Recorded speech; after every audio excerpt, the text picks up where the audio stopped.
Located northeast of the main island of Hokkaido, the Northern Territories consist of Etorofu Island, Kunashiri Island, Shikotan Island, and the Habomai Islands. They belong to Hokkaido. However, these Japanese territories are currently under illegal occupation by Russia. Former island residents who were forcibly expelled by Russia's former Soviet Union continue to convey their first-hand experience, expressing their deep connection to their home islands and calling for their return to Japan.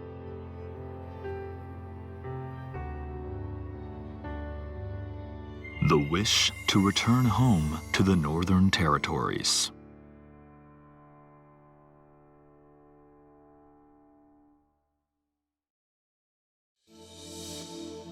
Japan discovered these islands before Russia's discovery of them. In the early 17th century, the Principality of Matsumae had recognized these islands as part of their domain and had gradually established administration over them. In 1855, Japan and Russia signed the Treaty of Commerce, Navigation, and Delimitation, confirming the naturally established boundary between the islands of Etorofu and Uruppu. However, in the midst of World War II, the Soviet Union declared open war against Japan in violation of the Japan-Soviet Neutrality Pact, which was still in effect in August 1945. After Japan accepted the Potsdam Declaration, the Soviet Union began to illegally occupy the Northern Territories between August 28th to September 5th. Approximately 17,000 Japanese residents living there were forced to leave by 1948.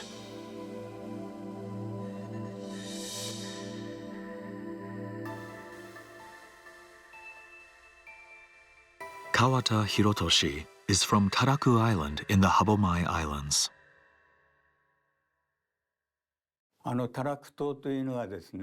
Taraku Island is part of the Habomai Islands. If I remember correctly, about 5 of the islands in the Habomai Islands were inhabited. Among them, Taraku Island is the one closest to Shikotan. It's mostly flat, without any mountains, but quite a few people live there. Like the nearby islands, kombu seaweed was the mainstay of Taraku Island's industry. Depending on the season, we gathered kombu seaweed, and we sometimes burned it to produce potassium, which was used as a raw material for gunpowder. As a child, I was often taken out by boat on days when the waves were calm, sailing offshore and coming back. In winter, we skied or rode sleds down slopes. We enjoyed our lives in our own way. Taraku Island was occupied by Soviet forces in September 1945, when Kawata was 10 years old. After the war ended and some time had passed, the Soviet forces came in. My family's home was facing the Pacific Ocean. On the opposite northern end of the island, there was a shallow shoal beach. Because it was sandy, even large ships could come in. Just as Japanese ships had entered those shallows, the Soviet ships came in the same way. It was after that, about 2 soldiers at a time came in, from house to house. While we lived on the island, we had large cupboards with many drawers. They would open all the drawers, and it seemed they took certain things they found with them. Kawata made the decision to leave the island with his younger brother in order to attend school, saying goodbye to their parents and departing on a small boat. The Soviet forces were still on the island at the time, but we needed to go to school. My uncle and others, who had been living on the island, had escaped first. We managed to get in touch with them, and they came back to pick us up. So, just my younger brother and I boarded their boat and went to live at our uncle's house. And our parents remained on the island. Kawata's parents, who remained on the island, were later sent to an internment camp in Sakhalin. 2 years later, they returned to Hokkaido via a repatriation ship and were finally reunited in Hashirikotan. We were finally brought back together in Hashirikotan, a place near Lake Furen. My uncles had brought materials like timber from Taraku Island, and they built a house. My younger brother and I lived there since then and went to school.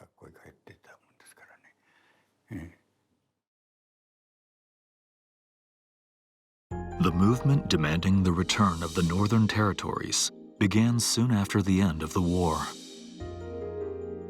The 1956 Japan-Soviet Joint Declaration included provisions including the return of the Habomai Islands and Shikotan Island, but the two countries could not reach an agreement on the territorial issue. As it stands today, visits to graves on islands by former residents and their families, exchange programs between Japanese citizens and Russian residents of the Northern Territories, and free visits have been carried out for former Japanese residents and their families. However, following its aggression against Ukraine, Russia has refused to engage in negotiations toward a peace treaty, and the situation is still at an impasse.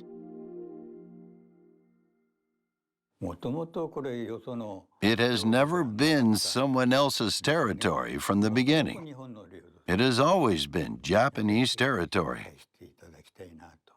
I do want to see it returned. When it is returned, I want to go there again. Even if I said I want to go now, I wouldn't be able to go there.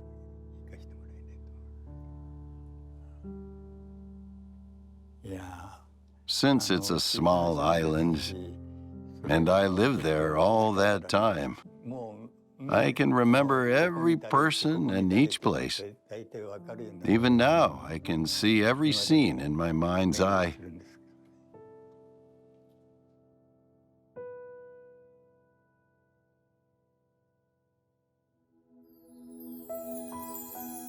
Tsunoka Yasuji is from Yuri Island in the Habomai Islands.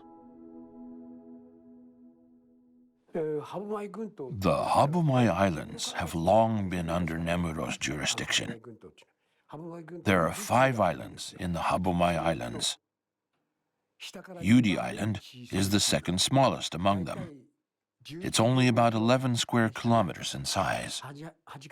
From end to end, it's about 8 kilometers long and about 17 kilometers away from Nemuro. Its shape is like a bat, with its wings spread. There were many small fish, and lots of cormorants as well. There were about 500 residents. When I left the island, that is, there were about 500 residents in 79 households. Most people gathered kombu seaweed. They also expanded from kombu to harvesting scallops. Everyone says you could catch quite a lot of crab as well. On the Sea of Okhotsk side, the sea was frozen solid from January through March. Fishing boats couldn't operate. By April, or maybe the end of March, the ice would begin to loosen. In the bay, the ice would start to break apart. My friends and I would take boat poles and row out, climb onto the ice, and then push ourselves along with the poles. 3 or 4 of us used to play like that. When spring approached, that was what we looked forward to most.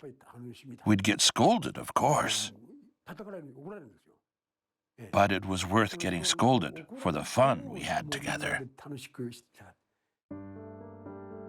In August 1945, when Tsunoka was 8 years old, the war ended, and Soviet soldiers landed on Yuri Island.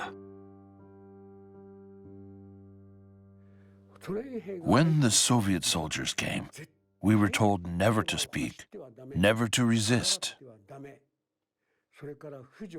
All the women, all the young women, were to be hidden away. That was what we were told. In September, when we heard that Soviet soldiers would be arriving, my father hid my 3 older sisters in a cave on the Pacific side of the island, at the tip of the dock area, and my 3 sisters stayed hidden there for 2 days. Then the Soviet soldiers landed on the beach closest to Nemuro.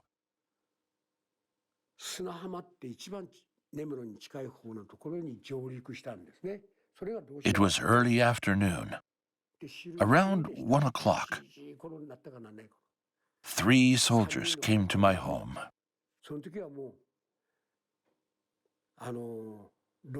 By then, we already knew they were Soviet soldiers. That's why my sisters were hiding in the cave. At home, it was just me, my younger sister, 4 years younger than me, and our father and mother, just the 4 of us. The 3 soldiers rushed in, shouting loudly. 2 of them pointed their guns at me and my sister. In that moment, I thought I was going to be shot. They had rifles about this long, with a cartridge holder about here. They were automatic rifles that fire rounds rapidly. I thought I would be shot, but that didn't happen. My father couldn't speak Russian, but they made him guide them through the entire house using gestures.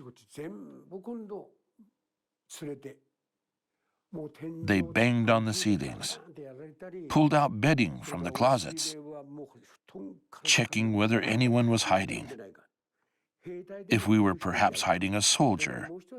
And personally, I think they seemed to want valuables. Gold, silver, eyeglasses, watches, fountain pens. We had those taken. They stayed and searched for about 40 minutes, and then left. By April of the following year, 14 residents of Yuri Island had been taken away as conscripted laborers by the occupying Soviet forces. The people who remained said, Japanese laws apply on this island.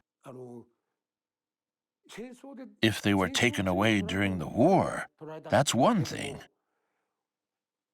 But this is after we surrendered. They all said it was wrong. So the first time the Soviet Union tried to conscript laborers, people refused. But the second time, 14 people were taken by force. After that, people thought, if we stay here, the same thing will happen again. So they decided to flee that night. I didn't know any of this at the time. On April 18th of the year, after the Soviet soldiers came, I was woken up in the middle of the night. Actually, it may have already been the 19th by then, but I didn't know since it was pitch dark. When I asked where we were going, I was told we were escaping to Nemuro. We were put on a boat. I don't know the tonnage, but it was probably a working fishing boat. Later, I heard there were 18 people aboard. Our family of 4 was allowed to board as well. Tsunoka and his family safely reached Nemuro. Now, with each passing year, his feelings about the return of the Northern Territories have grown stronger. I've visited there 14 times in total, for gravesite visits and free visits combined. I've never participated in the exchange programs. To me, exchange doesn't feel right after all the suffering we endured. In my heart, I resented Russia deeply. As for our movement for the return of the islands, former residents like me, and even some successors, are already around 80 years old. Now we have 3rd, 4th, even 5th generation successors. We struggle with how to pass this movement on to them. Now there is a chance. It's not the time to hesitate. This is our purpose. I want the movement to carry on with that level of determination. That is how I feel.